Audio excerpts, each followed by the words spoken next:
गुरुदेव जय गुरुदेव जय गुरुदेव जय गुरुदेव। जय गुरुदेव नाम किसका? प्रभु का। ये नाम नहीं इंसान का, ये नाम है भगवान का। कठिन समय में आया हुआ नाम। जय गुरुदेव। आओ सतयुग आपका हार्दिक स्वागत है। तो प्रेम से बोलिए जय गुरुदेव। जय गुरुदेव। विश्वविख्यात योग पुरुष परम संत बाबा जय गुरुदेव जी महाराज, इनके चरणों में अरबों खरबों प्रणाम। सृष्टि रचेता ईश्वर भगवान, उनके दृश्य अदृश्य शक्तियों को भी कोटि कोटि प्रणाम। आदरणीय अन्ना जी और दादाजी, इनको मेरा प्रेम पूर्वक जय गुरुदेव। यहाँ पर उपस्थित खड़दा गांव के ग्रामस्थ, दूर दराज से आए हुए सभी सत्संगी माता पिता भाई बहन, सबको मेरा प्यार भरा जय गुरुदेव। जय गुरुदेव। आज का सत्संग जिस निमित्त पर यहाँ रखा गया, इसकी हम सब लोगों ने जानकारी ले ली। देखा जाए ये मृत्यु लोक है। बाबा जय गुरुदेव जी महाराज पूरे मानव जाति को समझा रहे। मृत्यु लोक में जिन जीवों ने यहाँ पर जन्म लिया, उसे एक ना एक दिन मरना है। यहाँ पर जो जन्म लेता है वो मरेगा, इसीलिए यहाँ मृत्यु लोक कहा गया है। जब यहाँ हम आप लोग हमारे आंखों के सामने देखते कि आदमी मर गया, औरत मर गई, बच्चा मर गया, तो सभी लोग क्या कहते हैं? वो मर गया। सही मायने में देखा जाए तो मर गया का अर्थ क्या होता है? शरीर मरा, तत्व मरे, आत्मा मरी। तो इसका भेद कौन देते हैं? जो जानते हैं, जिसको पता होता है, वही देते हैं। तो ये कौन जानते हैं? महापुरुष, सच्चा महात्मा। तो आज इस धरती पर सच्चा महात्मा कौन है? बाबा जय गुरुदेव जी महाराज। तो इन्होंने क्या कहा? जो हमारे पहले 700 वर्ष पहले संत महात्मा आए, कबीर जी, उन्होंने क्या कहा? मन मरे ना माया मरे, मर मर जाए शरीर, आशा त्रिषा मनसा ना मरे, कह गए दास कबीर। न मन मरता है न माया मरती है, क्या मरता है? शरीर।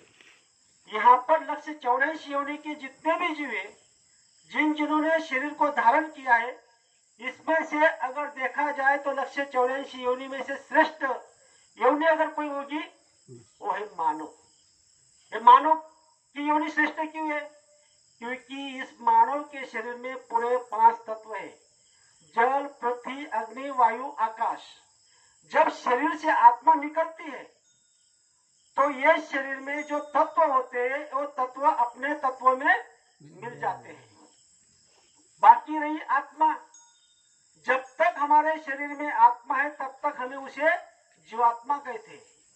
जिस दिन हमारे शरीर से आत्मा निकल जाती है, उसी दिन से वो सिर्फ आत्मा रह जाती है। तो यहाँ पर कहा गया है, संत महात्मा कहते हैं कि आयास हो जाएगा राजा रंग फकीर, कोई चढ़े सिंहासन कोई बंधे जंजीर। सिंहासन पर कौन चढ़ सकता है? जंजीरों में कौन बांधा जा सकता है? आज भी यहाँ पर जितने प्रेमी माता पिता भाई बहन बैठे हुए हैं, जो भी हम आप पीछे देख रहे हैं, बैल कुत्ता, जितने भी लक्ष्य 84 योनि के जीव है, ये सब बंधे हुए हैं। अपने अपने कर्मों का यहाँ हिसाब दे रहे हैं। जिन्होंने जैसा कर्म किया, उसका हिसाब, उसका भुगतान इस मृत्युलोक में हम सब लोग कर रहे हैं। तो बाबा जय गुरुदेव जी महाराज ने बुलंद आवाज में सभी मानव जाति को कहा कि आप सच्चा महात्मा की खोज करो। जब आप सच्चा महात्मा की खोज करोगे तो महात्मा जी आपको क्या करेंगे? पास बुलाएंगे, नाम का दान देंगे। नाम का दान क्यों देंगे? क्योंकि जिस समय में जिस विधि का विधान का जो यहाँ परमार्थ के लिए, मानव शरीर के लिए हित और कल्याण का होता है, वो मार्ग यहाँ पे सच्चा महात्मा बताते हैं। तो आज कलयुग का विधि का विधान कौन सा है? कलयुग का विधि का विधान है कि कलयुग केवल नाम आधारा, सुमिर सुमिर नर उतरी बहु पारा। कलयुग में नाम के आधार के बिना कोई भी जीव यहाँ से तर नहीं सकता। इसीलिए बाबा जय गुरु जी महाराज ने यहाँ पर सभी मानव जाति को कहा कि आप मेरे पास आओ। उसी समय गुरु महाराज ने हम आपको पास बुलाया। जिस समय हमको गुरु महाराज ने पास बुलाया तो हमको क्या किया? नाम का दान दिया। नाम का दान क्यों दिया? क्योंकि हमारी जीवात्मा की डोर ईश्वर भगवान के पास थी, जो ये मृत्युलोक का राजा है। उनसे जीवात्मा की डोर बाबा जय गुरु जी महाराज ने जिस समय नामदान दिया, उसी समय ईश्वर भगवान के पास से स्वयं अपने हाथ में दी। जब अपने हाथ में दी, फिर गुरु महाराज ने आवाज लगाई। क्या आवाज लगाई? कि हम आए वही देश से जहाँ तुम्हारा धाम, तुमको तुम्हारे घर पहुंचाना बस एक हमारा काम। आज तक किसी महात्मा ने आवाज नहीं लगाई। इसीलिए सच्चा महात्मा क्या करते हैं? जब जीवों को नाम का दान देते हैं तो इस धरती पर जिन जिन प्रेमियों ने सच्चा महात्मा से नाम का दान लिया है, उनकी जीवात्मा को लेने के लिए कौन आता है? सच्चा महात्मा आते हैं। और इस धरती पर अगर किसी ने सच्चा महात्मा के पास जाकर अगर नाम का दान नहीं लिया, धर्म के विरुद्ध वागणुक की, यहाँ पर मांस खाया, शराब पिया, माता पिता की सेवा नहीं की, तो उनकी जीवात्मा को लेने के लिए कौन आते हैं? यमदूत। कौन आते हैं? यमदूत। तो वो यमदूत जब यहाँ से लेकर जाते हैं तो घिसट कर लेके जाते हैं। जब आपके शरीर के अंदर में जब वो पाव रखते हैं तो ताड़ ताड़ करके आपके शरीर में से आत्मा को निकाल लेते हैं। लेकिन जिस जीव ने, जिस प्रेमी ने, जिस माता ने, जिस बहन ने, जिस बच्चा ने सच्चा महात्मा से नाम का दान लिया होता है, उन्हें लेने के लिए कौन आते हैं? स्वयं सच्चा महात्मा आते हैं। तो इस पर हमको शक करने की जरूरत ही नहीं। क्यों? क्योंकि ये जो बहन है, इन्होंने नामदान लिया था, तो इनको लेने के लिए कौन आया होगा? जिन्होंने नाम का दान दिया वो लेने के लिए आए होंगे। उनको नाम का दान किसने दिया? बाबा जय गुरु जी महाराज ने दिया। तो इनको लेने के लिए स्वयं बाबा जय गुरु जी महाराज आए और वो लेकर गए। कैसे लेकर गए वो तो वो जाने। तो लेकिन हम आपको इस बात को सोचना चाहिए, हम आप लोग देख रहे आपके आंखों के सामने, इनकी आपकी सामने कितनी कीमत है। ये जो बहन है, इसने छोटे से लेकर बड़ी हुई, शादी की, शादी करने के बाद बच्चे पैदा किए, मकान को बांधा, सब रिश्तेदार यहाँ पर आप उन्होंने जोड़ा। लेकिन आज उनकी कीमत आपने कितनी की? जितनी फोटो की 1 फुट बाय 1 फुट, इतनी कीमत सिर्फ आप लोगों ने कर दी। इनके शरीर से जीवात्मा निकल गई। लेकिन ऐसी जीवात्मा जो होती है सौभाग्यशाली होती है कि कम से कम 10-11 दिन के अंदर में एक सत्संग का कार्यक्रम हो जाता है। तो आज वो आत्मा यहाँ पर सत्संग सुन रही है। हम आप लोग उनको देख नहीं सकते, लेकिन उनकी आत्मा यहाँ पर सत्संग सुन रही है। तो बताओ, इनके जो कर्म है, जो उनके बुरे कर्म होंगे, अच्छे कर्म होंगे, उनमें उनको बढ़ोतरी मिलेगी। बुरे होंगे तो नष्ट होंगे, अच्छे होंगे तो उसमें बढ़ जाएंगे।